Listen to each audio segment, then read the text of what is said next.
Olá, queridos alunos, sejam todos muito bem-vindos à nossa Escola Bíblica Dominical desse domingo abençoado. Quero convidar você já a ir pegando a sua revista, a sua Bíblia e vamos juntos estudar a Palavra do Senhor. Hoje no estudo de número 13, vamos estar estudando a Igreja, uma opção pela obediência. E eu já começo logo dizendo que eu não concordei com esse título. A obediência ela não é uma opção para a Igreja. A Igreja precisa viver em obediência. Se a igreja ficar achando que a obediência é uma opção, isso vai dar problema. E é o que nós vamos conversar aqui no decorrer desse estudo. Vamos ler alguns assuntos importantes, vamos ler textos bíblicos que vão nos mostrar isso. Porque, para nós cristãos, a obediência ao Senhor, a obediência à Trindade não pode ser de maneira nenhuma uma opção. Ela precisa ser, na verdade, a essência de todo um processo. Se você olhar na sua revista, o texto indicado para a leitura é Atos, capítulo 1, do versículo 1 ao versículo 11, onde narra os primórdios da igreja de Atos ali, agora sem Cristo. Cristo havia morto, mas ele então ressuscita, ele aparece, dá umas diretrizes, mas vai embora. Deixa a igreja sozinha, a igreja passa a caminhar com suas próprias pernas, mas então, depois de um determinado tempo, são 50 dias, recebe a presença do Espírito Santo e a igreja então passa a viver um tempo novo, um tempo onde o Espírito é o guia desta igreja. Mas para essa expansão acontecer, foi necessário o quê? Obediência. Jesus deu a ordem, ficai em Jerusalém. Eles ficaram em Jerusalém. Jesus deu orientações, olha, vocês vão receber o Espírito e assim que o Espírito chegar a vocês, vocês serão revestidos de poder.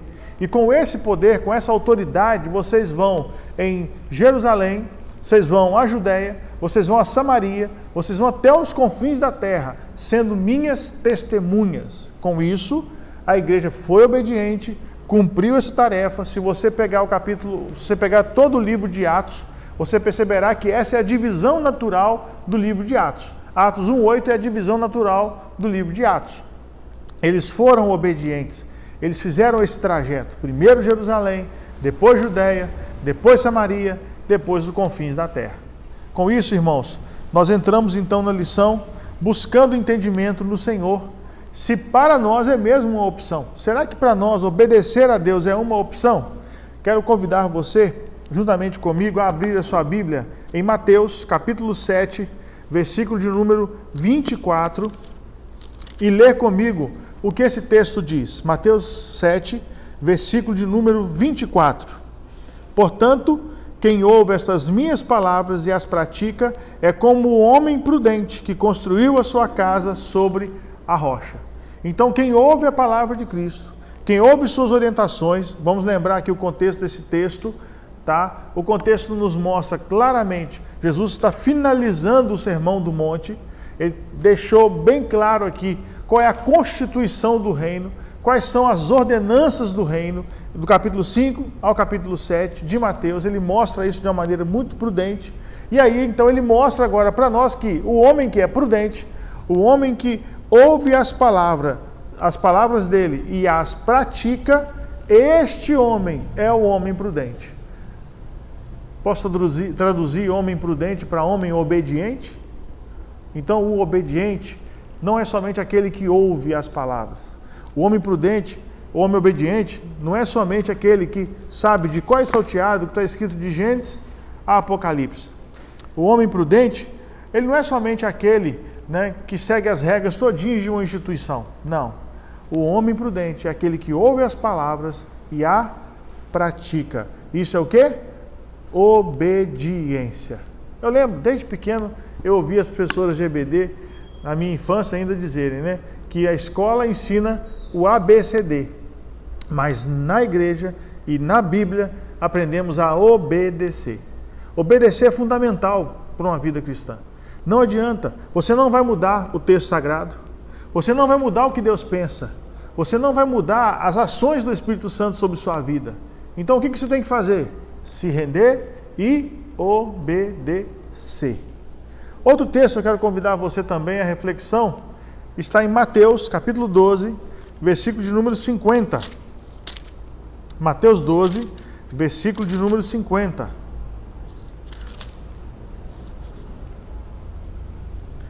Olha o que esse texto diz. Pois quem faz a vontade de meu Pai, que está nos céus, este é meu irmão, minha irmã e minha mãe. Jesus deixa muito claro aqui quem é a família dele. A família dele não era a família mais de sangue. Agora a família dele eram todos aqueles que eram obedientes à vontade do Pai. Olha como obedecer, como estar ligado a Cristo na prática, na vivência diária, é muito importante. Jesus aqui, vamos também ao contexto aqui. A mãe de Jesus está do lado de fora, os irmãos de Jesus estão do lado de fora, e aí os discípulos anunciam, olha, sua mãe chegou. Tua mãe e teus irmãos estão lá fora e querem falar contigo, versículo 47. No 48, ele pergunta, quem é minha mãe? E quem são os meus irmãos? 49, e estendendo a mão para os discípulos, disse, aqui estão minha mãe e meus irmãos. Pois quem faz a vontade do meu Pai, que está nos céus, este é meu irmão, minha mãe e minha irmã. Olha que interessante, gente. Como obedecer a Deus te inclui num projeto espiritual tremendo. O grande erro é que a gente acha que obedecer a Deus de uma maneira séria e correta está muito ligado ao legalismo. Nós vamos entrar nesse assunto daqui a pouco. Você precisa compreender e precisa guardar bem na sua mente. Jesus nos chamou das trevas para a maravilhosa luz, não é para viver uma vida só de tranquilidade. Ele nos chamou também agora para destituirmos um pensamento errado. Vou te explicar isso biblicamente. Romanos capítulo 12, versículo 1 e 2, Paulo inicia dizendo, rogo, pois irmãos, que apresentei os vossos corpos como um sacrifício vivo, santo e agradável a Deus. Este é o culto racional de vocês. Transformai-vos pela renovação da vossa mente, para que experimenteis qual é a boa, perfeita e agradável vontade de Deus. Estão captando o que eu estou querendo dizer? Presta bem atenção no que eu vou te falar. Jesus tirou das trevas para a luz para transformar a sua maneira de pensar, para transformar a sua vontade em vontade de Deus. Porque a nossa vontade é carnal, a nossa vontade é egoísta, os desejos dos nossos corações são maldosos. Nós não pensamos no outro, nós só pensamos em nós. Carnalmente falando, somos muito egoístas. Experimentar a boa, a perfeita e agradável vontade de Deus é mudar aqui, mudar o jeito de pensar, mudar a forma de enxergar a vida. Você foi salvo, amado irmão, amada irmã, para mudar sua maneira de ser como um todo. Por isso, o mais importante para Deus, primeiramente, não é o que você faz, é quem você é. A transformação da sua mente vai levá-la a um nível de obediência muito diferente. Vou te dar um outro exemplo. Nesse período agora de coronavírus, tem muita gente querendo informações sobre escatologia. Eu sou procurado o dia inteiro com perguntas sobre milênio, Jesus está voltando, não está voltando, o mundo vai acabar, não vai acabar, vai ser fogo, vai ser raio, vai ser vulcão, o que vai ser? Todo mundo pergunta um monte de coisa. Recebo cada vídeo, cada áudio, está todo mundo preocupado com isso. E aí começa então a curiosidade sobre escatologia, sobre a doutrina das últimas coisas. Começam a ler, começam a pesquisar, vão na internet, procuram vídeo e tal. Só que isso não é a essência. Primeiro, quem é a grande linha de interpretação de toda a Bíblia, de Gênesis a Apocalipse? Jesus Cristo. Ele é a grande linha de interpretação da Bíblia. Então, aonde você lê alguma coisa, você precisa encontrar Cristo. Você precisa ver Cristo. Ele é o filtro hermenêutico, ele é o filtro interpretativo da Bíblia. Sem Cristo você não interpreta. Sem Cristo você não consegue chegar à compreensão da verdadeira essência da palavra. Outra coisa importante, por que queremos Cristo? Queremos Cristo para amá-lo mais, para entender mais o que Ele quer da nossa mudança de vida. E Apocalipse está fora disso? Daniel está fora disso? Ezequiel está fora disso? Tessalonicenses está fora disso? O sermão profeta está fora disso? Forma alguma. Até Apocalipse, até Ezequiel, até Daniel, todos os textos eu preciso ler, mas para encontrar o Senhor. Porque encontrando o Senhor eu vou obedecê-lo. Agora, se for pura especulação de curiosidade, se eu ler a palavra por ler, ou para cumprir uma tabela, eu vou de uma maneira muito séria e muito clara, deixar claro que está tudo errado. Eu preciso, de uma maneira bem real, crescer diante do Senhor em amor à sua palavra. Eu preciso crescer diante do Senhor de uma maneira muito séria, de uma maneira muito verdadeira, para que a compreensão que eu tenho da palavra de Deus cresça em mim para obedecer. Não é somente estudar para ter conhecimento puro e simples. Não é somente estudar para poder saber curiosidades, detalhes, vírgulas, nada disso não.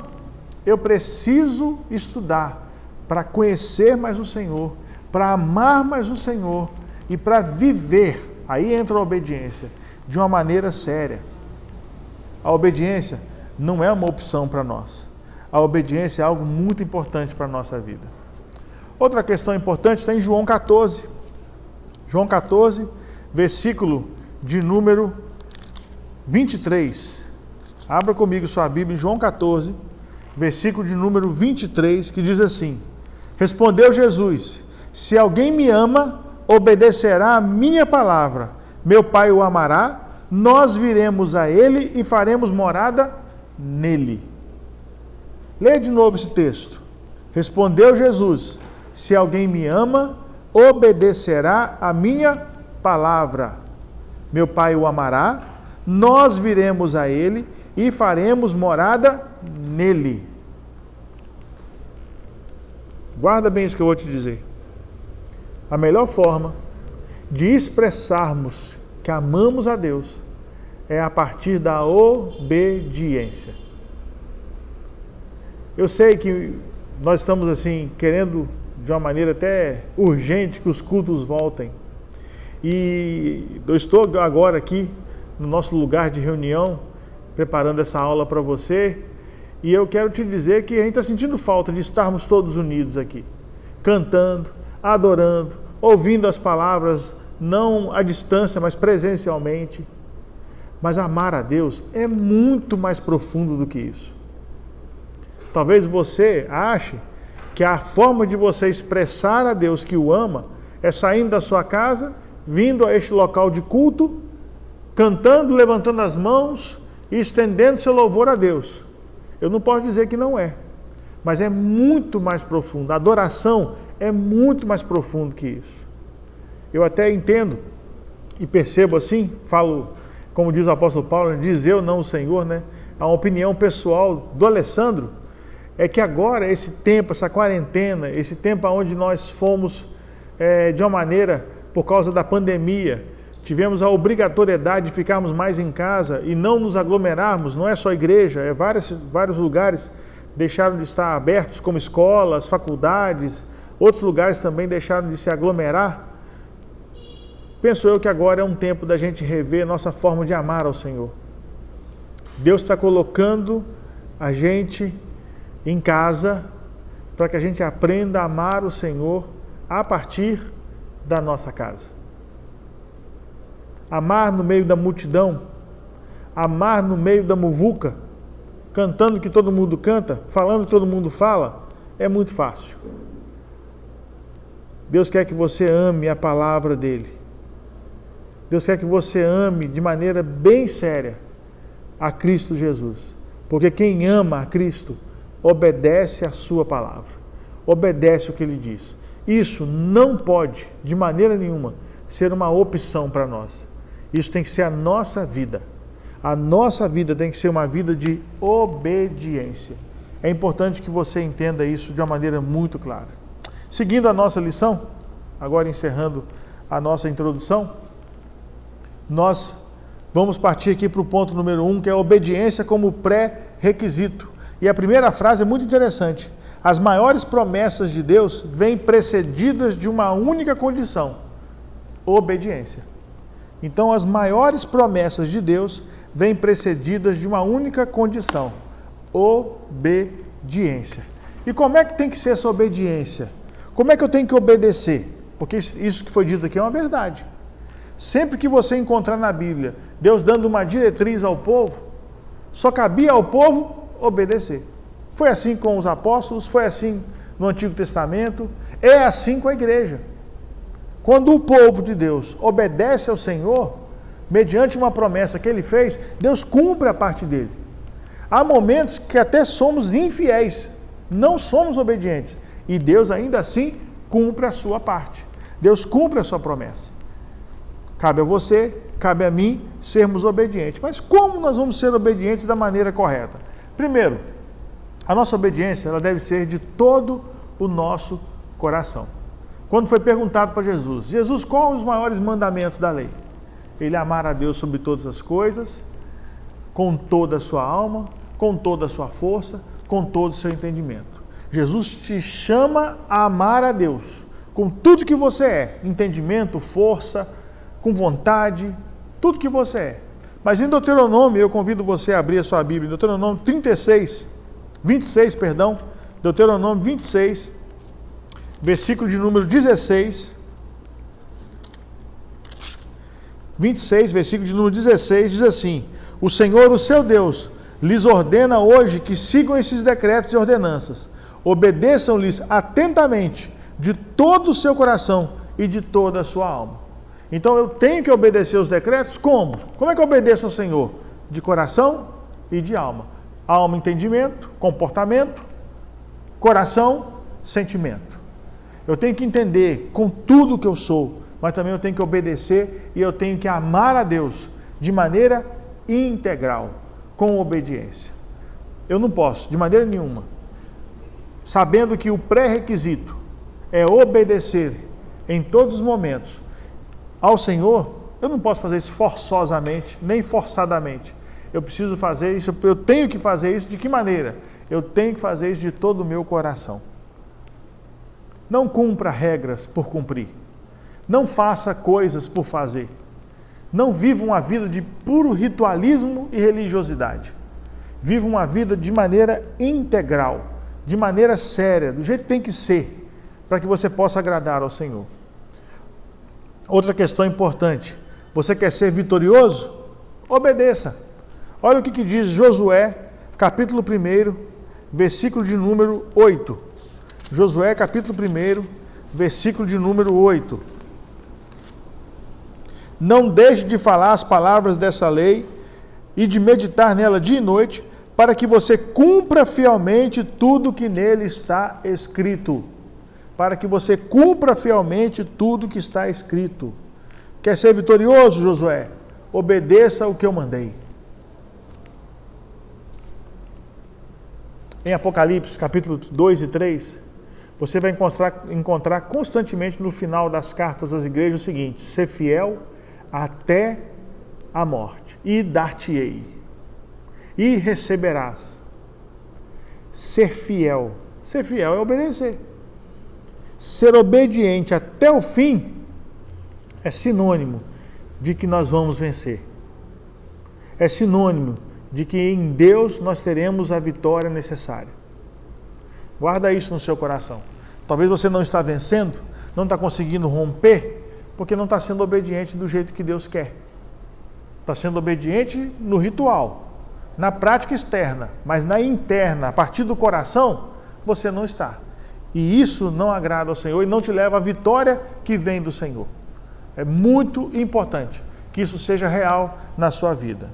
Outra coisa, um texto muito conhecido, está até na nossa lição também, que está em 1 Samuel, capítulo 15, versículo de número 22, texto bem famoso, que diz assim: Samuel, porém, respondeu, falando com Saul: acaso tem o Senhor tanto prazer em holocaustos e em sacrifícios, quanto em que se obedeça a sua palavra? A obediência é melhor do que o sacrifício, e a submissão é melhor do que a gordura dos carneiros.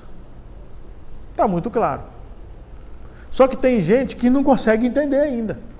Estão sacrificando de um ponto que Deus está lá assim: não precisa disso. Não é necessário, isso não é necessário para o projeto que eu tenho, para o meu propósito, para a minha vontade. O que eu quero é que vocês simplesmente me obedeçam. Às vezes, irmãos, nós queremos inventar moda para Deus.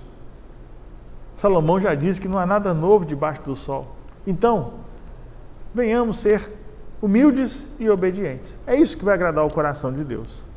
Outro texto importante, aí eu convido você a ir ao Novo Testamento, está em Atos dos Apóstolos, capítulo 5, versículo de número 29.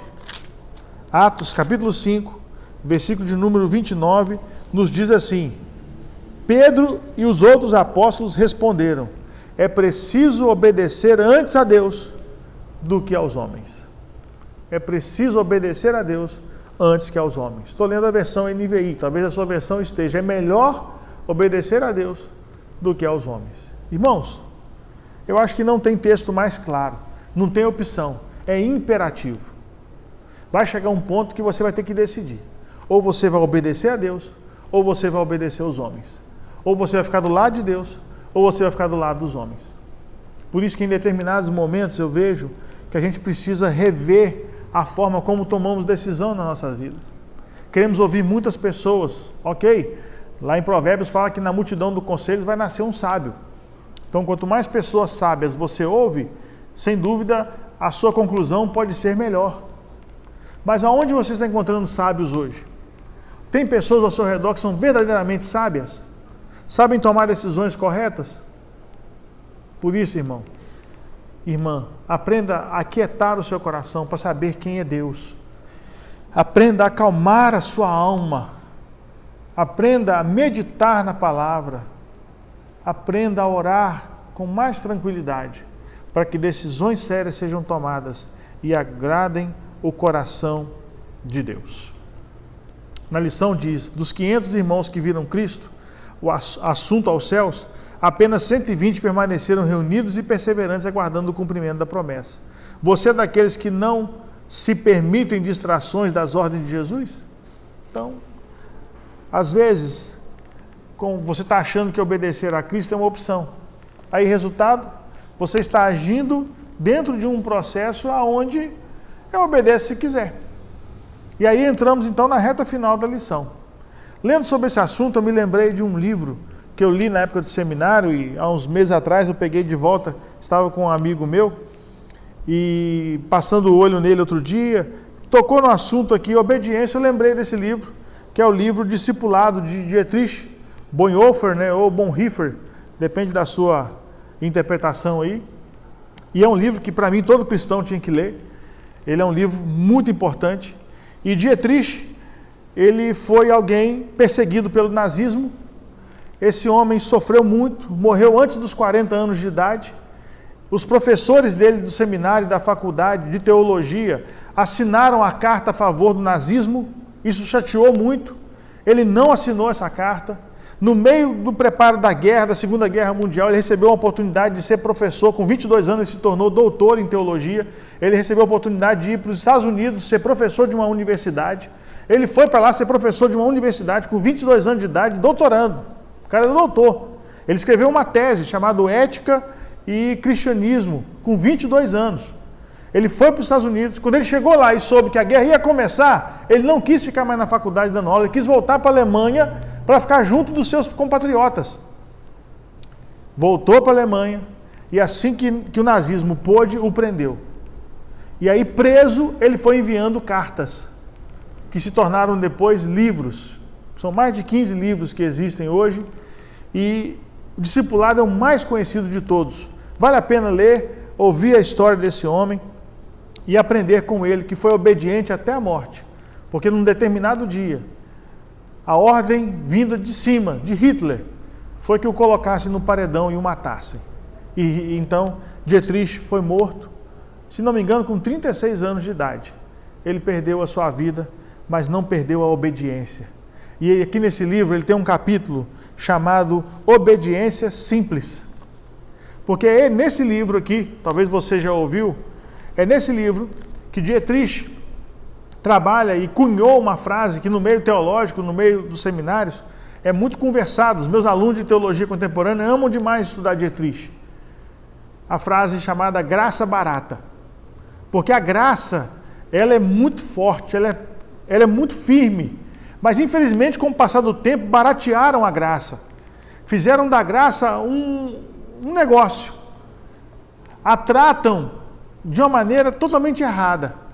E ele olha para isso e fica muito triste, porque para ele há um preço também por nós a ser pago. Por isso o livro Discipulado. Nós temos que ser discípulos e assumir esse compromisso do discipulado. Dietrich, então, ele, nesse capítulo, Obediência Simples, ele trabalha uma forma de enxergar o encontro de Jesus com um jovem rico de Mateus 19. E nesse encontro, o jovem fala que obedecia todos os mandamentos. Mas num determinado momento, Cristo vira para ele e diz: já que você obedece tudo, vai, vende tudo que tens e me segue. Segundo o texto, o jovem saiu triste. O jovem ficou muito decepcionado, porque não era essa a resposta que ele queria encontrar. Dietrich, então, explica que o problema de hoje é que nós agimos igual a esse jovem. Nós relativizamos a obediência. Nós relativizamos a verdade bíblica. Nós trabalhamos isso tudo. E isso não é um problema só do rico. Isso é um problema de todos. Todos nós amamos o mundo. E isso é que é o problema. E por amar o mundo, na hora que nós nos confrontamos com a obediência ao Senhor, nós damos um passo para trás. E aí pensamos no nosso coração: poxa, eu não vou parar de fazer isso, eu não vou parar de fazer aquilo que eu gosto. Deus não pode ser contra o que eu estou fazendo, porque o que eu faço é tão tranquilo, é tão bom. Não estou dizendo que você está mentindo, não. Talvez o que você está fazendo é bom, é tranquilo. Mas se a ordem do Senhor foi dada, pode ser a melhor coisa do mundo. Você precisa parar de fazer para agradar o seu Senhor. Isso se chama obediência. E para Dietrich, isso não é opção. Isso é simples e é vida. É verdade para nós. Em determinado trecho do livro, ele diz assim: o chamado concreto de Jesus e a obediência simples têm um sentido irrevogável. Jesus chama a uma situação concreta em que a fé é possível. Por isso, chama de forma tão concreta e assim também quer ser entendido, porque sabe que apenas na obediência concreta o ser humano se torna livre para crer. Onde a obediência é simples, por princípio, eliminada novamente a graça preciosa do chamado de Jesus, se transforma em graça barata, que serve como autojustificação. Então a gente fica se autojustificando, ficamos dando respostas para nós mesmos, nos autossatisfazendo, mas no fundo, a graça que estamos vivendo não é a graça preciosa de Cristo, é a graça barata. Sabe por quê? Por amor ao mundo. Uma igreja, ela não tem por opção obedecer. Ela precisa ser uma igreja obediente para agradar ao Senhor, porque aí sim vamos estar demonstrando ao mundo que nós somos discípulos do Senhor, que fazemos aquilo que Ele manda. Pois, se não for assim, teremos dificuldade de enfrentar dias complexos que a Bíblia relata para nós, que são os tempos que podem se apertar para frente mediante tribulações. Cabe a nós, igreja, sermos obedientes ao Senhor em todo o tempo. Doa a quem doer. Enquanto estamos agora conversando, há muitos países no mundo que estão cercando e matando e maltratando cristãos, porque eles não optaram pela graça barata. Eles optaram em ser obediente e a graça que eles vivem é preciosa. Talvez aqui não vejam a vitória esperada por muitos crentes hoje, mas no céu receberão um galardão eterno, reinarão com Cristo, reinarão com o Senhor, de uma maneira tremenda e sobrenatural, porque foram obedientes até o fim. Cabe a você, irmão, cabe a mim, cabe a cada um de nós buscarmos essa realidade espiritual e não fazermos como o jovem rico. Quero encerrar com a fala dos discípulos, quando viraram para Jesus e falaram assim: e aí, Jesus, quem pode então se salvar? Se você ler o texto de Mateus 19, 16 ao 30, você percebe que após o momento que o jovem rico vira as costas e vai embora, os discípulos ficam com Jesus e falam assim: e agora? Se um cara que obedece os mandamentos não conseguiu a salvação, como é que nós vamos fazer? Como eu disse, não se tratava de questão de riqueza, se tratava de apego às coisas do mundo. Isso, tem muita gente pobre que é assim. Não precisa ser rico para se apegar às coisas do mundo. Os discípulos preocupados não perguntaram: e aí, algum rico pode ser salvo? A pergunta dos discípulos não foram essa. A pergunta dos discípulos é: quem pode ser salvo? E Cristo responde com uma frase maravilhosa: o que para o homem é impossível, para Deus é possível. Deus pode, sim, reverter o processo e nos dar vida eterna. Já nós mesmos não conseguiremos. O que a gente faz então, pastor? Obedeçamos ao Senhor. É isso que temos que fazer. Por isso, amado irmão, que Deus continue ministrando sobre o seu coração, te orientando, e naquilo que você sabe que precisa ser obediente e não está sendo, que a graça do Senhor preciosa recaia sobre você. E eu vou dizer uma coisa para você: vale a pena obedecer ao Senhor. Paga-se um preço. Você é julgado, você é ridicularizado até por outros irmãos, mas vale a pena obedecer ao Senhor. Que Deus te abençoe, que Deus te oriente mais e mais no estudo da palavra, e que juntos cresçamos para a honra e glória do Senhor. Que Deus abençoe sua vida.